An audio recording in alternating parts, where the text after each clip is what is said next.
I am a very excited new member of the ORU community, and over the past few years, I've heard from some incredible experts talking about finance and money and how the world's changing in social and technology. And today, I'm really excited to be sitting down with the founder of ORU and everything that they've been doing to create this community that is trying to change the world, but not by starting with this grandiose idea that we need to change everything. It starts with you, and it starts with me. People just like us who are out there using the ORU Visa debit card, the prepaid debit card, who are out there interacting as a part of the community. And I wanted to learn more about what it's like to be in this ORU community, what it's like to be a member, what the member benefits are, and how we are changing the world one person at a time. And again, I'm here with the founder, Nick Vanden Brekkel. What's going on, my friend? How are you doing? Very nice to be here, and that was a heck of an intro. I'll tell you what, we got to do this more often. I know, we do, and I'm excited that we're here today. And how did we get to here today? Like, why are we even having this discussion in the first place?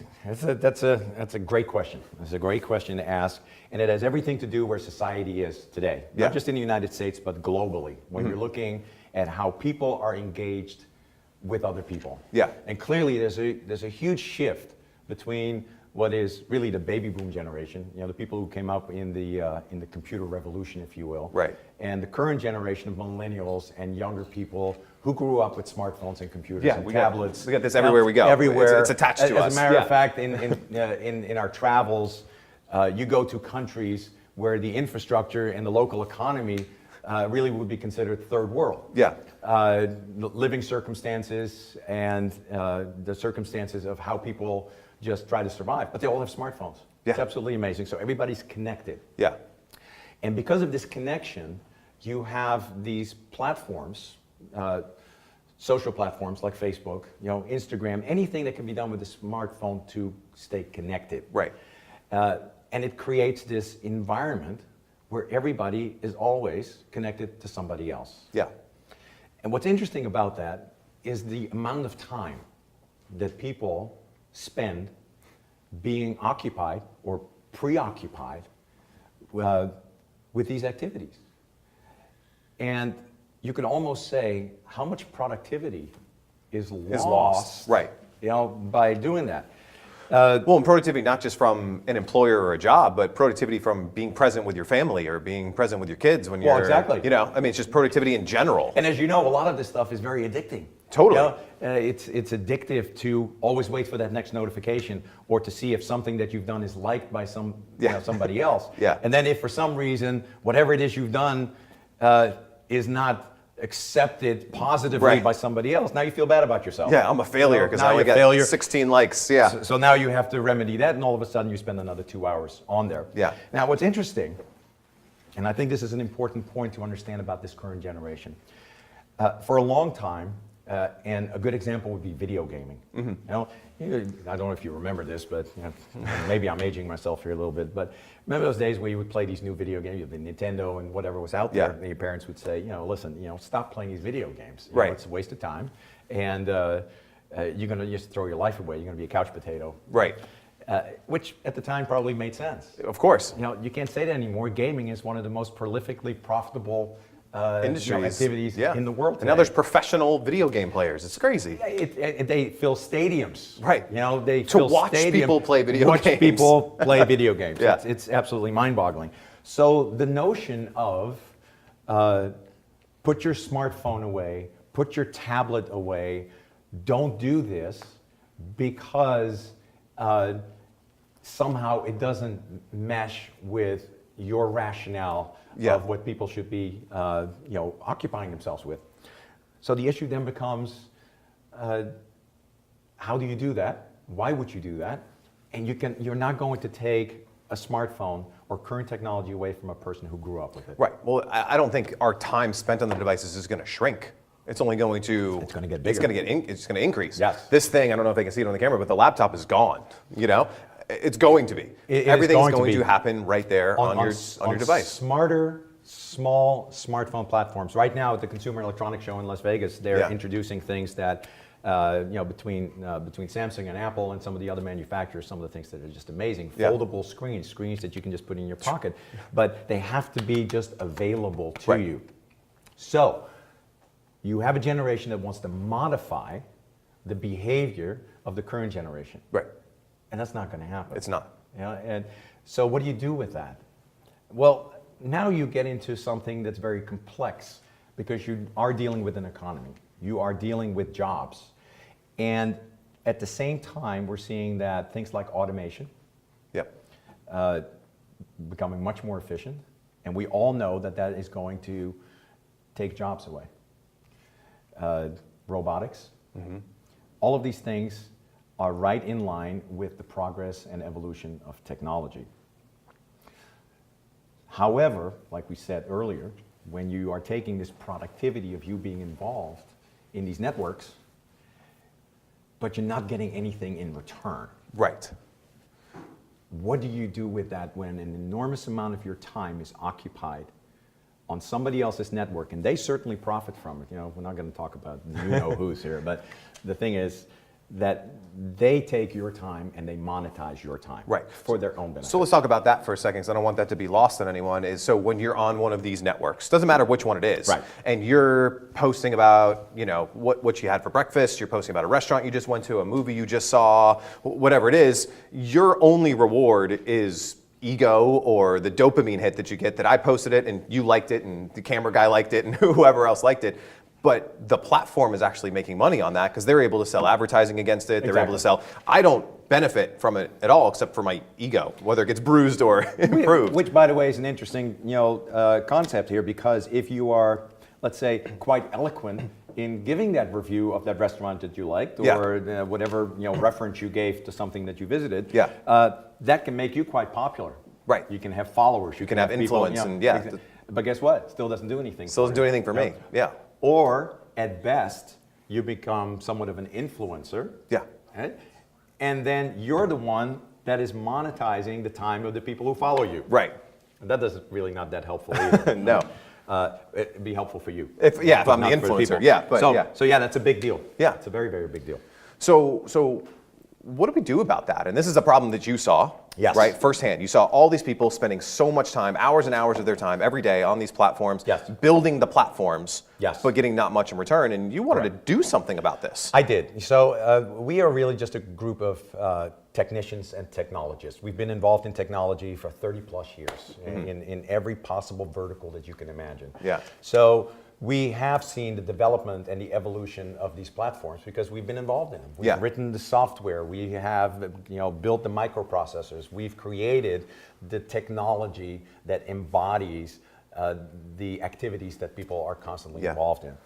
And looking at these social platforms, I thought, and what I saw coming years ago was that there will be a time where so many people are involved in these networks, and it is so single-sided that ultimately you just have these monopolistic networks and you have countless people that are getting no benefit in a world that is rapidly changing towards including artificial reality and augmented reality and automation. So I thought, what if we take the best of these social interactions and we create a network that has all these benefits? And to kind of explain the benefits, things you already do. Every day. So whether you go and get your coffee, whether you go travel, whether you communicate, whether you socially post something, buy something, sell something, trade something.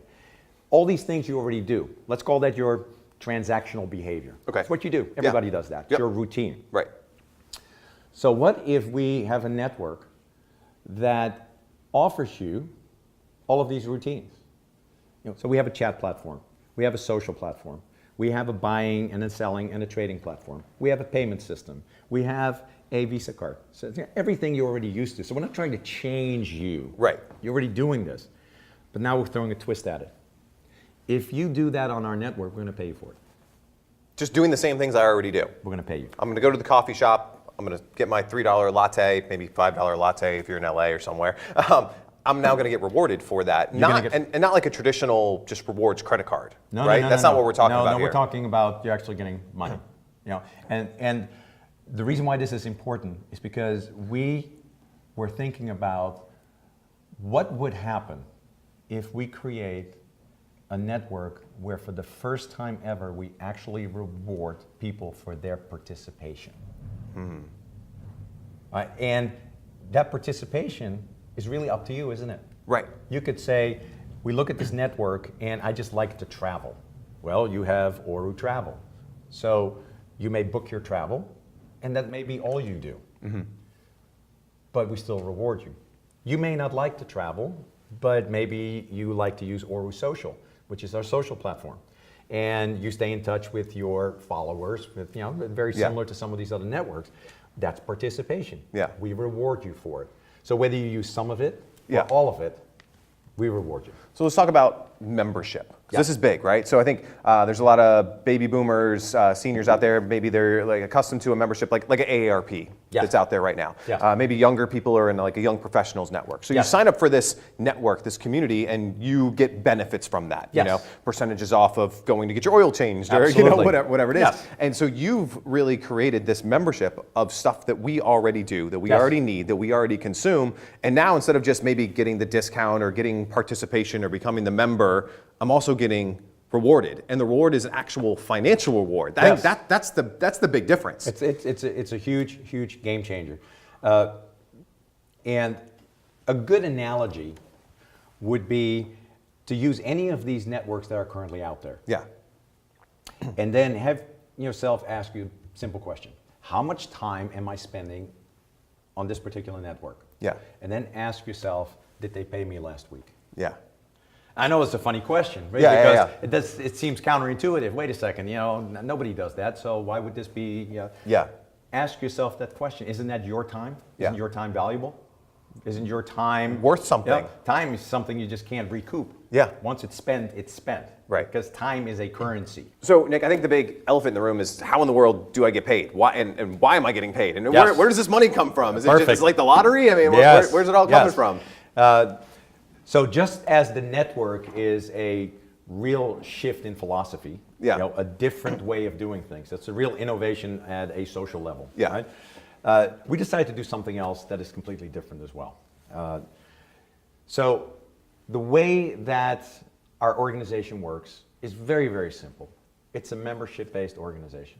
So you are essentially buying a subscription that you're paying for every month, $5.95. So we made sure that it is well within the reach of people who say, if I pay that, do I get at least enough value out of it? So you pay $5.95, and in return for this money, you get a wide variety of benefits, like we discussed earlier. Right? So we can all agree that that money that is paid to the company is income to the network. The money comes in. Well, we've made a little change in the way things are done. We take 95%, 95%, and I keep saying this because people go, well, wait a second, how much? 95% of the money that comes in through membership, and we have some other things that are monetized within the network as well. The ability for our members to actually advertise themselves to the other members. So we take that money, and we take 95%, and we pay it back. That's unheard of. That's never been done before. Is that sustainable for you as an organization? It's sustainable because as an organization, we wanted to make sure that we were debt-free, that we weren't the type of corporation that was only trying to produce shareholder value because maybe we're a publicly traded company and everybody's just interested in, does our stock go up? We wanted to be an organization that really was for the members, by the members, understanding that if it does really, really well, which is really just measured in how many members worldwide do we have that use our services and our benefits, is it so strange in today's world, in this socially connected world, to say, we're just going to give most of it back? Because why would you not reward the people who are building your platform that made you successful? That's huge. Let me give you an interesting analogy without mentioning names. Saying that tongue-in-cheek, by the way. You get that. So imagine that there is a network out there. And this network is incredibly popular, and it has a lot of people. And they make a lot of money. How do they make money? They do an awful lot of advertising using an awful lot of information that's available to them because of other people's participation. Yeah, because the users are out there giving them that information. But let's just say for a second that this particular network, makes about $10 billion in a particular quarter of the year. Yeah. That's a good chunk of money. Would Yes, you agree with me? I'd agree with you. And certainly that would make this company quite successful. What do you think would happen if this company would one day come out and say, you know what, we've had a change of heart. We truly believe that we want to do something for the people who are on our network. So, the 10 billion we just made, we're going to take $9.7 billion of that and we're going to give it back to all of them. Sweet. I'm in. What do you think is going to happen to that company? They're not going to be around very They're long. not going to be around, right? Yeah. Because all of the stakeholders in that company, all of the investors all the in that venture company, capitalists, everyone's backed it. they're going to say, there's wait no a way. sec, this is not why we invested in this company. We invest in this company to make money. Right. And therefore, whether it's a services company or a social company, any company that has a traditional format cannot really play this game. They can't operate that way. No, they can't. No. The way we operate is say, can we sustain our operations, technology, data centers, everything we do to support our organization with the 5% that we keep? Wow. And the answer is absolutely. Yeah. There's no question about it, because everything that scales becomes cheaper anyway. Of course. Right? So now you take the rest of the money and you give it back to the people. What do you think is going to happen when a member realizes that for the first time ever, they're involved in a social endeavor, doing the things they already do, and they get paid for it by the very company with whom they participate? I'm going to use the platform. You use the platform. And I'm going to use it a lot. You use it a and lot. I'm going to tell a lot of other people about it. All right. Now, the level of your participation is entirely determined by you. Yeah. So that makes the network... Right, so you're not telling me that I have to post 18 times today. Correct. Exactly. I can choose to. I'm not telling you to buy anything. Yeah, and you're not telling me to do anything that I don't do already, right? I'm already going on these platforms. And listen, we're getting yeah. this question a lot. All right. Sometimes people look at our organization and say, okay, so you're rewarding people and people tell other people, just like when they refer another great restaurant to somebody else. Right? But they're looking for this catch. Like, what's the catch? There's a catch. There's always a catch. How much product do I need to buy every month? How many people do I need to subscribe? Bring in? We're not into any of that. Remember what I said earlier. We are a company that has a subscription to a whole bunch of benefits for you.